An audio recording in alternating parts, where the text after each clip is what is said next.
Hello, I am Ryan McGee with JPMA. We are the designers and developers of the WICShopper app. Today I'm going to give an overview of the WICShopper mobile application that is being used by the Idaho WIC program. So this demonstration is generally geared towards the local clinic staff who are key in successful adoption of the app by WIC participants. Since you are the interface to the client, it will be up to you to explain how the app will help them shop and how to redeem more of their benefits. And it will be up to you to help participants install the app on their phones before they leave the WIC office. We hope WICshopper will be helpful to your participants and allow you to spend more time addressing the client's needs and less time explaining the rules of WIC shopping. So with that, let's get started. So first of all, what is WICshopper? I will be discussing the details of WICshopper features in slides coming up here. But in general, WICshopper is a mobile application that participants can use to scan products, to view their eWIC balances, locate WIC offices and vendors that are close to them, view the food list and WIC-specific recipes, report missing APL items back to the WIC agency, and to be alerted about product recalls when they come out. We build an app. Well, as I'm sure you know, it can be really difficult to shop for WIC foods. That's true prior to eWIC implementation, and it's equally true, if not more true, after eWIC implementation. From the participant's perspective, eWIC really helps to mainstream the WIC payment process and make it like any other payment process at a point of sale. But it does very little to help the participant shop. And no matter how smooth and efficient the payment process is, if the participant doesn't know what they can purchase, this is what awaits them at the checkout. EBT doesn't help answer questions about how many, what brand, can I buy organic, frozen vegetables. In fact, in some ways, eWIC can make shopping actually more difficult. The point of sale now enforces precision where the cashiers used to use discretion. Excuse me, EBT specs remove any gray area from the transaction. And while that is good and intentional, it can make the shopping process more strenuous for the participant. In many cases, participants may have been purchasing the same wrong product for years, and the cashiers either didn't catch it or they used discretion and they let it slide. So we built WICshopper to help mitigate these problems and hopefully avoid these looks when they get to the register. So let's get started and look at how the app works. First of all, where can you download WICshopper? Like any other app, you can find it on one of the two main app stores. So either on the Google Play Store or in the iOS App Store.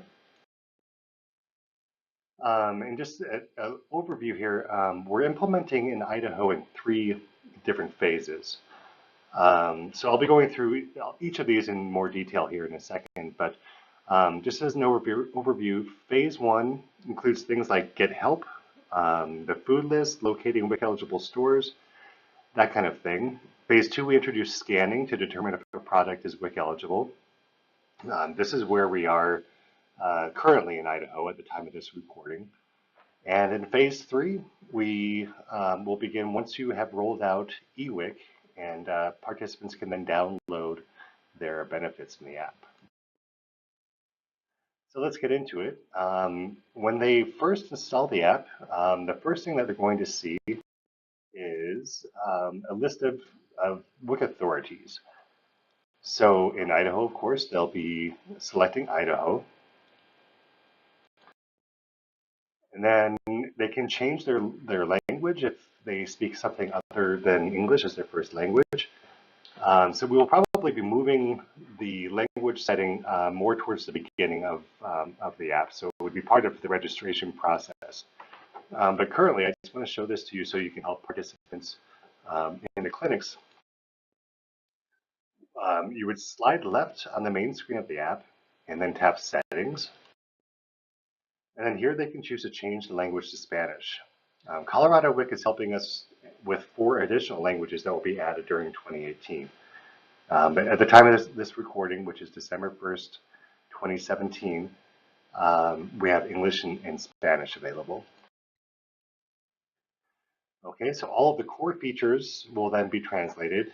Some things like recipes and other third-party elements are not automatically translated, but all the core features are. Okay, so as far as features go, first thing we want to do is make sure participants have their food guide every time they shop. So we take your printed food guide and we break it down into smaller pieces, and then we add navigation for each of the categories in the food guide so that a participant can easily find what they're looking for. So they can just tap on, say legumes, and they'll be brought right to the section on legumes.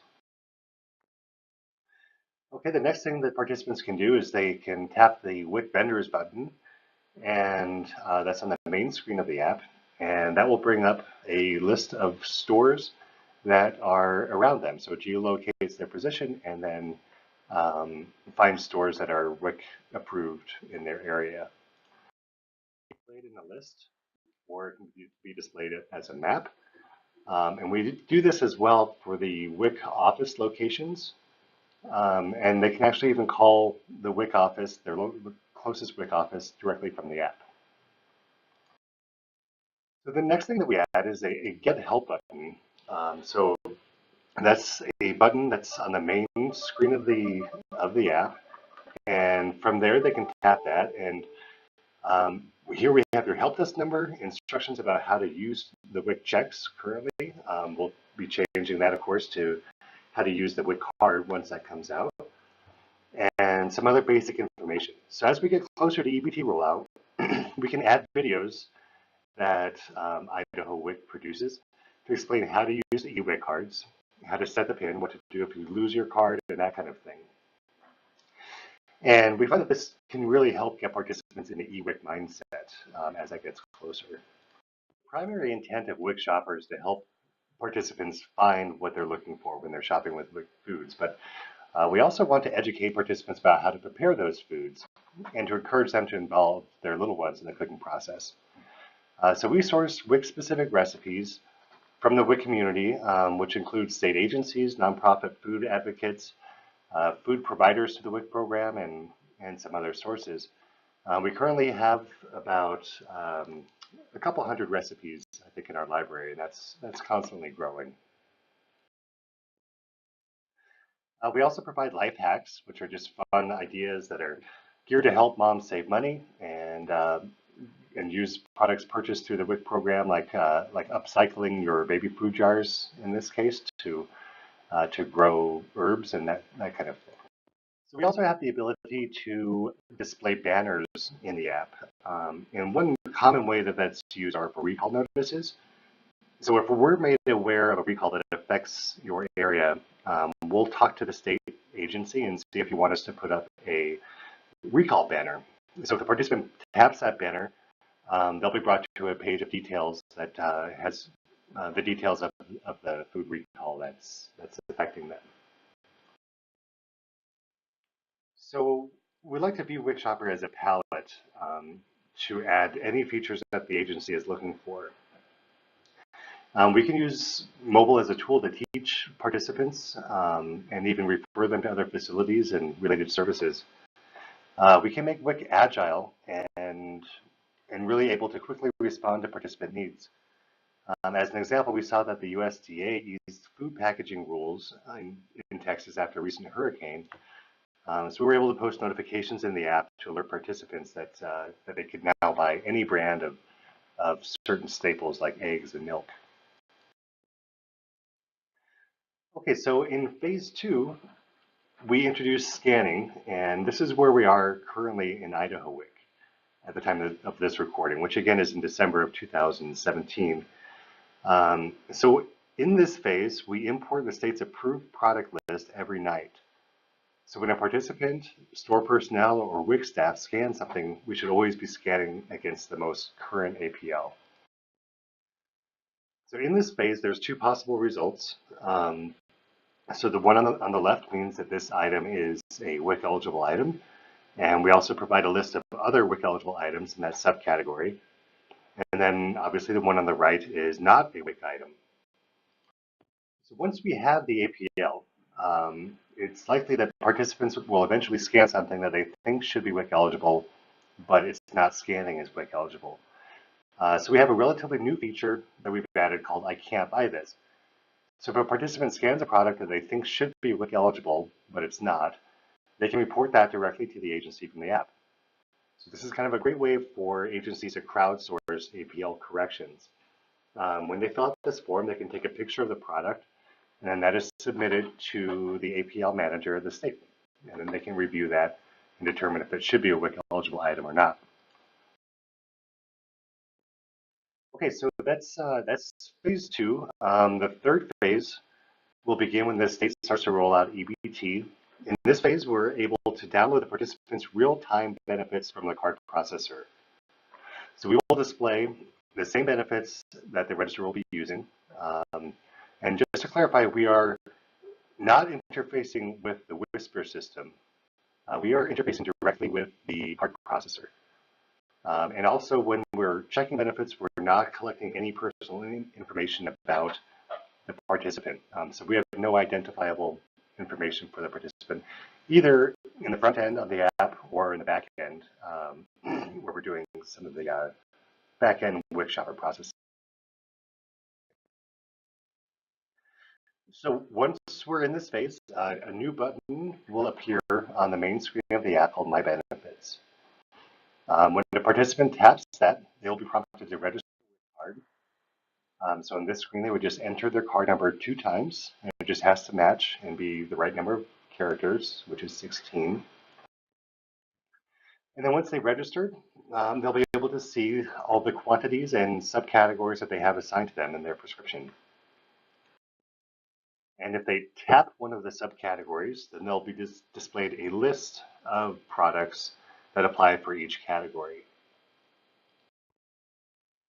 Now at this point, if they scan a product, we have a third possible option. So it's either WIC eligible, not WIC eligible, or this is a WIC eligible product, but either you do not have the benefits assigned to you for that product, or you don't have enough benefits left to purchase the product. So that's the orange one in the middle there. It's a WIC eligible item, but you don't have enough benefits to purchase it. Okay, so once at the store, you're able to scan a product, and we'll also tell you how many of that product you can purchase. So in this case, this participant has enough baby food benefits to purchase 64 jars of baby food. And we also have the expiration date of the benefits, and we can alert the participant when they're about to expire. So this is adjustable by the participant. They can choose how many days in advance of the expiration of their benefits they want to be notified. And this notification will pop up in the app as well as just on their phone if they're not using the app. So it's kind of like a push notification. Okay, those are the main features of WICShopper. We do have some interesting new features that will be coming out during 2018 that I'll just cover real quick. This one is a food calculator. So this is it's oriented towards produce, and we're hoping that this will help participants maximize their fruits and veggies benefits. We also have one for ounces for calculating different size boxes that you can purchase and maximize the number of ounces that you're buying with your cereal benefits and that kind of thing. So some other features that we're adding. One of the problems with using an app in a grocery store is that you often don't have very good cell service. So we're making changes to preload the products in the categories, and so that even if you don't have cell service, you can still scan the products and make sure that they're WIC eligible or not. We'll be adding future benefits, so participants can not just see what they currently have assigned to them, but what's coming up for the next month as well. We're also adding appointment reminders, so we'll be able to send out push notifications that would alert participants to upcoming WIC clinic appointments. And participants will also be able to flag that they lost their card or change their PIN, and that kind of thing in WICShopper in the future. So looking at some effective ways that other agencies have helped to make participants aware of the app and what it can do for them. Most of them use paper handouts, and I think that Idaho WIC has already produced those. So hopefully those are out in all of the clinics. Text messaging is huge. So if you're able to text message your participants, um, that can be a really effective way. And I'll show that on the next slide as well.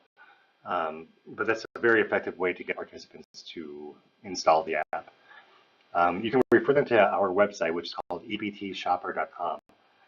The product actually used to be called EBT not WICShopper, so that's why that URL is that way.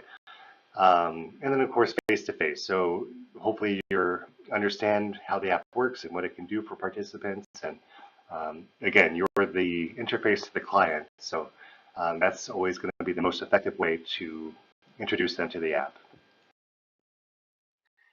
Colorado sent out a text message to, I think, 40,000 participants. They sent actually a series of 3. So I think on the first of the month, each month, they sent a text message out.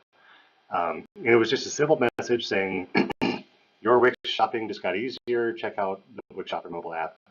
And then there's a URL where they can learn how to download it.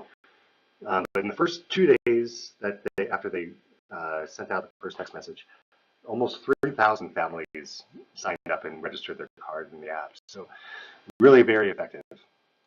Of the presentation, again, the local clinic staff are key to making sure participants understand how they can benefit from using WICShopper, and we really appreciate all you do. If you have any questions about the WICShopper app, contact your eWIC champion or champions with questions. Thank you so much for listening. Bye-bye.